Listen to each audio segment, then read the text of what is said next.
الله أكبر الله أكبر الله أكبر الله أكبر الله أكبر كبيرا والحمد لله كثيرا وسبحان الله بكرة وأصيلا لا إله إلا الله وحده صدق وعده ونصر عبده وأعز جنده وهزم الأحزاب وحده لا إله إلا الله ولا نعبد إلا إياه مخلصين له الدين ولو كره الكافرون لا إله إلا الله والله أكبر الله أكبر ولله الحمد فيا عباد الله أوصيكم ونفسي بتقوى الله فقد فاز المتقون وأحثكم على طاعته لعلكم turhamun. Maha besar Engkau ya Allah, atas rahmat karunia-Mu, hidayah petunjuk-Mu, nusrah pertolongan-Mu, maghfirah ampunan-Mu yang menggenggam segala kehidupan makhluk yang berada di semesta alam. Maha besar Engkau ya Allah, yang kekuasaan-Mu melintasi garis demarkasi, menembus masa dan ketika, melampaui raja dan kaisar. Allahu Akbar walillahil hamd. Kaum pentakbir yang rendah hati. Takbir merupakan titik awal dan batas akhir dari perjalanan suci manusia. Dengan takbir kita akui kebesaran Allah. Dengan takbir kita lepas segala keangkuhan dan kecintaan pada dunia. Dengan takbir kita tanggalkan segala jabatan dan atribut yang kita sandang. Dengan takbir kita berharap dapat meraih gelar muttaqin. Allahu Akbar walillahil hamd. Kaum shaimun yang berbahagia, dengan takbir kita lepas Ramadan yang telah mendidik 9 fungsi organ tubuh manusia yang menjadi base anatomis dari Ramadan sebagai bulan ke-9 dari tahun Hijriah, yaitu fungsi pemikiran yang berpangkal di otak, fungsi penglihatan yang berporos di mata, fungsi pendengaran yang berpusat di telinga, fungsi penciuman yang terletak di hidung, fungsi pengucapan dan pengecapan yang berada pada mulut, fungsi perpegangan yang berpusat di tangan, fungsi pencernaan yang terakumulasi di perut, fungsi pengembangbiakan yang meneliti pangkal pada alat reproduksi, serta fungsi pergerakan yang bertumbuh pada kaki kita. Puasa yang barusan kita lalui ini merupakan puasa formatif yang secara formal prosedurnya telah ditentukan takaran waktunya, yang di sebulan penuh, serta telah ditetapkan waktu sahur dan berbuka. Demikian pula telah ditentukan hal-hal yang dapat membatalkannya. Puasa formatif ini adalah sarana untuk melatih diri kita agar terbiasa mengendalikan fungsi jasmani dan berbagai kebutuhan syahwat yang menggoda. Setelah puasa formatif yang kita lakukan selama sebulan penuh, maka selanjutnya kita akan melakukan puasa transformatif yang berlangsung selama 11 bulan. Puasa transformatif ini berguna untuk menilai apakah puasa formatif tadi telah terimplementasikan dengan baik dalam kehidupan sehari-hari atau tidak. Dengan demikian, sejatinya kita tidak pernah putus untuk berpuasa atau mengendalikan diri dari waktu ke waktu dan dimanapun kita berada. Manusia harus mampu mengendalikan diri tanpa mengenal ruang dan waktu, agar tidak terjerumus dalam godaan hawa nafsu durjana. Pada konteks ini pula, letak pentingnya kita berpuasa bukan hanya karena perintah Allah semata, tetapi karena kita butuh pada puasa itu sendiri. Andai kata Allah tidak mewajibkannya, maka niscaya manusia itu sendiri yang akan mewajibkan dirinya untuk berpuasa. Itulah makna dari potongan ayat kutiba alaikumusiyam, diwajibkan atas kamu berpuasa. Ramadan senantiasa sukses membentuk peradaban teoantroposentris manusia yang selalu terbarukan setiap tahun. Karena dengan Ramadan, kaum beriman akan mengatur pola ibadah ritualnya, mulai dari salat fardu, tarawih, witir, dan sholat sunat lainnya, serta tadarus Al-Quran. Secara psikosofistik, manusia akan menertibkan niat, wirid, dan zikirnya, dan secara antropo-neurologi akan merangkai pikiran positifnya, dan secara sosio-psikologis akan menata tutur kata, tindakan, penampilan, pergaulan, hingga suasana batinnya. Begitu pula dengan ibadah sosio-ekonominya, manusia akan selalu berupaya untuk memperbanyak zakat, infak, sedekah, berbagi materi, dan perhatian kepada kaum duafa. Allahu Akbar walillahilhamd. Kaum zaki yang dermawan. Zakat fitrah, zakat mal, serta infak dan sedekah adalah ibadah yang berdimensi sosioekonomi yang wajib ditunaikan oleh mereka yang memiliki ketersediaan harta yang diiringi dengan niat tulus ikhlas. Menginfakkan sebagian harta kepada para mustahik dijamin tidak akan membuat harta akan berkurang, tetapi sebaliknya justru akan menambah perolehan rezeki kita.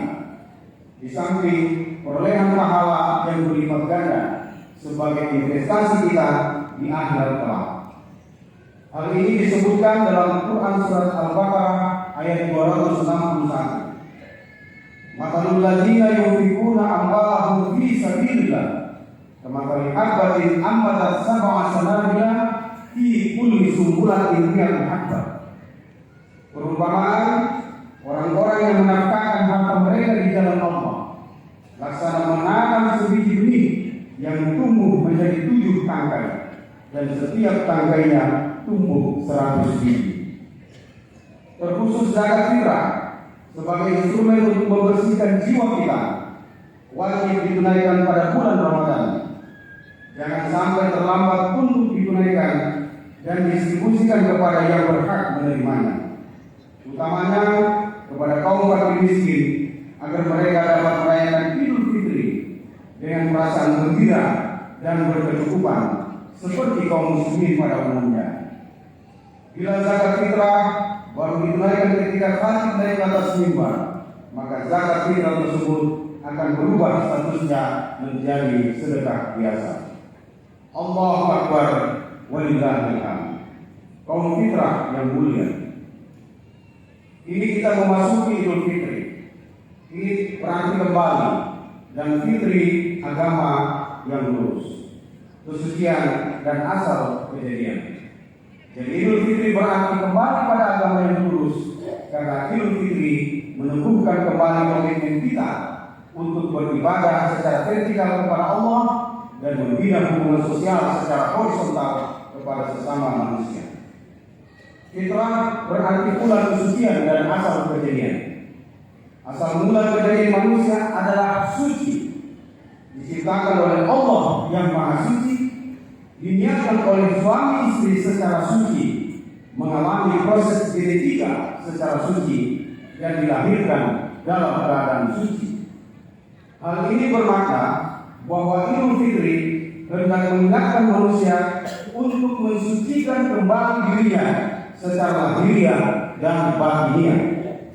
Demikian dipahami dari firman-Nya dalam surat Ar-Rum ayat 30. Fa'aqim wajhaka lid-dini hanifah fitratallahi allati fatara an-nasa 'alaiha la tabdila li khalqillah dzalika ad-dinul qayyim walakinna aktsarun nas la ya'lamun.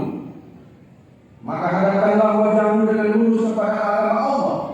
Tetaplah atas fitrah Allah yang telah menciptakan manusia menurut fitrah itu. Tidak ada perubahan pada fitrah Allah. Itulah lurus, tetapi kebanyakan manusia tidak mengetahui. Selanjutnya, Idul Fitri bermakna pula kembali kepada kesucian kemanusiaan. Seluruh rangkaian ibadah vertikal dan horizontal yang dilakukan pada bulan Ramadan dan sholat Id bersama ini bertujuan untuk kembali menambah kadar kesucian dari nilai-nilai kemanusiaan kita. Upaya untuk mengembalikan kadar kesucian manusia sesungguhnya tersimpul di dalam rukun Islam. Nilai suci kemanusiaan dapat dikembalikan melalui penolakan terhadap segala bentuk paganisme dan penyembahan duniawi untuk mensucikan akidah kita, seperti yang tersimpul dalam 2 kalimat syahadat. Kemudian pengakuan akan kebesaran Allah guna mensucikan jiwa dan raga kita, seperti yang dilakukan dalam sholat. Lalu pengendalian hawa nafsu agar rohani kita tetap suci, seperti yang tampak dalam ibadah puasa. Selanjutnya, menunjukkan solidaritas sosial kepada sesama manusia untuk mensucikan harta kita, seperti yang tercermin di dalam zakat, serta mengarahkan hidup hanya kepada Allah semata guna mensucikan perjalanan hidup kita, seperti yang dilambangkan dalam rukun dan wajib haji. Allahu Akbar walillahil hamd. Kesucian sejatinya merupakan akumulasi dari 3 unsur, yaitu unsur kebenaran, kebaikan, dan keindahan. Kebenaran akan melahirkan ilmu, kebaikan akan melahirkan budi, dan keindahan akan melahirkan seni. Oleh karena itu, seseorang yang beridul fitri dalam arti kembali kepada kesucian akan selalu berpikir yang benar, berbuat yang baik, dan menghiasi dirinya dengan kinerja dan karya yang indah. Manusia yang suci sesungguhnya manusia yang memiliki kecerdasan intelektual, kesadaran spiritual, dan keseimbangan emosional. Sebagai makhluk fitrah yang memiliki kecerdasan intelektual, ia akan selalu berpikir positif konstruktif sehingga tercipta kognisi yang kuat. Dengan kesadaran spiritualnya, ia akan senantiasa merasakan kehadiran wujud yang maha tunggal sehingga terjelma afeksi dan monas yang tercerahkan. Dengan keseimbangan emosional, ia kerap kali akan memahami kebutuhan individunya secara internal dan akan merajut harmoni sosial yang santun dan menyejukkan secara interpersonal. Allahu Akbar walillahil hamd. Kaum moderat yang dimuliakan Allah, sebagai bangsa yang majemuk, baik budaya, suku, bahasa maupun agama, tidak akan menjadi penghalang bagi tumbuhnya sikap moderasi beragama yang ditunjukkan melalui sikap toleran, penolakan terhadap tindakan kekerasan, penghormatan terhadap tradisi, guna terciptanya kohesi sosial yang bermartabat. Perbedaan itu haruslah dipandang sebagai rahmat. Tidak elok rasanya bila memandang perbedaan sebagai perpecahan. Sebab jika pandangan itu yang lahir, maka akan memicu konflik yang sejatinya bertentangan dengan nilai-nilai moderasi dan fitrah kemanusiaan. Allah memberikan nasihat dalam surat Ali Imran ayat 105. Wala takunu kalladzina tafarraqu wa ikhtalafu min ba'di ma ja'ahumul bayyinah wa ulaika lahum 'adzabun 'adzim. Dan janganlah kamu menyerupai kelompok orang-orang yang bercerai-berai dan berselisih sesudah datang keterangan yang jelas kepada mereka. Mereka itulah orang-orang yang mendapat sisa yang berat. Kata berselisih yang digandengkan dengan kata kelompok orang mengisyaratkan bahwa yang dilarang oleh Allah adalah pengkotak-kotakan yang mengakibatkan perselisihan di antara sesama manusia. Kesatuan umat tidak berarti mendistorsi sifat asasi yang dimiliki manusia, tetapi perbedaan tersebut merupakan kekayaan yang mengajak kita untuk mencari titik simpul kebersamaan, karena kita semua adalah umat yang satu. Demikian amanah Allah dalam surat Al-Anbiya ayat 92. Inna hadhihi ummatukum ummatan wahidah wa ana rabbukum fa'budun. Sesungguhnya agama tauhid ini adalah agama kamu semua, agama yang satu, dan aku adalah Tuhanmu, maka sembahlah aku, kata Allah. Sebagai umat yang satu, maka setiap orang harus mengakui bahwa semua makhluk manusia adalah bersaudara, dalam arti memiliki persamaan, yang persamaan dalam ketundukan kepada Tuhan yang Maha Esa.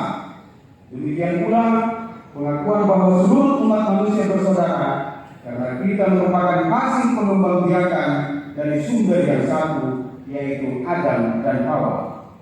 Sebagai umat yang satu, kita pun mengakui bahwa kita bersaudara karena kita seketurunan, sesuku, sebangsa, senegara, seagama, atau karena kita sesama manusia.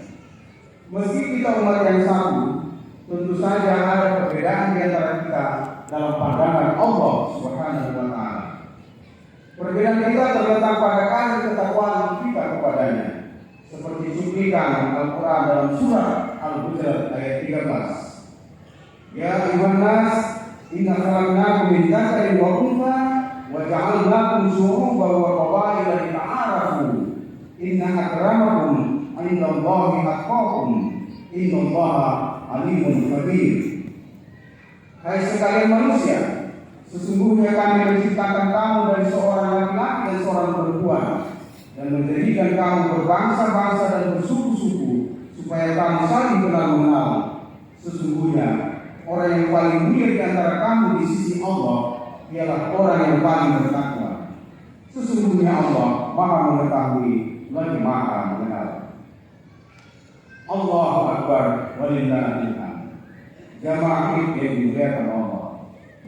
Fenomena saat ini marak terjadi tindakan radikal, pembunuhan berencana, penyebaran hoax, ujaran kebencian, pedofilia, perdagangan manusia, perundungan, genosid, atau pembersihan generasi seperti dilakukan oleh Zionis Israel. Hal ini terjadi karena kurangnya pemahaman terhadap nilai-nilai moderasi serta meredupnya cahaya Tuhan dalam diri manusia, kata Albert Einstein. Kita patut bersyukur kepada Allah karena masih ada momentum Ramadan yang menolong kita, sehingga kita dapat menghadirkan Tuhan dalam diri kita, menempat kebanggaan sosial kita, serta mengintrospeksi diri sejenak untuk mengevaluasi sudah sejauh mana perjalanan hidup yang kita lewati. Melalui Ramadan, kita dapat memperbaiki diri dan menata hidup agar lebih baik ke depan yang dilandasi nilai-nilai keilahian. Kerinduan akan Ramadan semakin terasa ketika Ramadan meninggalkan kita pada tahun ini. Kita berharap agar kita masih berjumpa kembali dengan Ramadan tahun berikutnya. Semoga Allah senantiasa memberikan umur panjang kepada kita sekalian. Kita masih berpeluang untuk menciptakan suasana Ramadan setelah Idul Fitri ini, yakni dengan berpuasa sunnah di bulan Syawal selama 6 hari yang pahalanya seperti orang yang berpuasa setahun, sesuai hadis riwayat Muslim nomor 1164. Man shalla Ramadana tsumma atba'ahu sittan min Syawal kana kasawmi dahri. Barang siapa yang berpuasa Ramadan lalu ditambah dengan berpuasa 6 hari di bulan Syawal, maka seperti berpuasa setahun. Demikian pula kita akan berbahagia dengan hadirnya hari raya Idul Fitri ini yang kita rayakan sebagai hari kemenangan setelah berjuang melawan hawa nafsu. Perayaan Lebaran Idul Fitri ini kita sambut dengan sukacita dengan menyambung dan memperkuat hubungan silaturahmi kepada sesama. Kita harus membuka pintu hati dan pikiran kita lebar-lebar untuk menerima dan memberi maaf kepada orang lain. Membuka mata kita lebar-lebar untuk melihat ketidakberguna orang lain agar kita dapat membantunya. Membuka lebar-lebar telinga kita untuk mendengarkan cerita tangis fakir miskin agar kita dapat mencukupkan kebutuhannya, serta membuka lebar-lebar pintu rumah kita untuk menerima kedatangan para tamu dan handai kolam. Itulah makna hakiki dari kata Lebaran yang biasa kita gunakan dalam tradisi beragama kita. Allahu Akbar, Allahu Akbar, Allahu Akbar. Alhamdulillahirabbil alamin. La ilaha illa huwar rahmanir rahim. Arsala rasulahu rahmatan lil alamin. Allahumma shalli wa sallim ala sayyidina Muhammadin wa ala alihi wa sahbihi ajma'in. Allahumma arda' 'anil khulafa'ir rasyidin wa 'an jami' sahabati wa tabi'in wa man tabi'ahum bi ihsan ila yaumiddin. Allahumma inna nas'aluka imanan kamilan wa yaqinan shadiqan wa qalban khashi'an wa lisanan dzakiran wa tawbatan nasuha. Allahumma ighfir lil muslimina wal muslimat wal mu'minina wal mu'minat al ahya'i minhum wal amwat innaka sami'un qarib mujibud da'wat. Allahumma aslih ra'iyah waj'al Indonesia wa diyar muslimina aminatan raqiyatan. Rabbana atina fid dunya hasanah wa fil akhirati hasanah wa qina adzabannar. Walhamdulillahi rabbil alamin. Ibadallah, usikum wa nafsi bitaqwallah fi hadzal ma'id sa'id wa hukum ala ta'atihi wa man ata'ahu fa huwa sa'id wa man a'rada wa tawalla anhu fa huwa fi dhalalin ba'id. Aqulu qawli hadza wa astaghfirullah li wa lakum wa li sa'iril muslimin wal muslimat wal mu'minina wal mu'minat fastaghfiruhu innahu huwal ghafurur rahim. Wassalamu alaikum warahmatullahi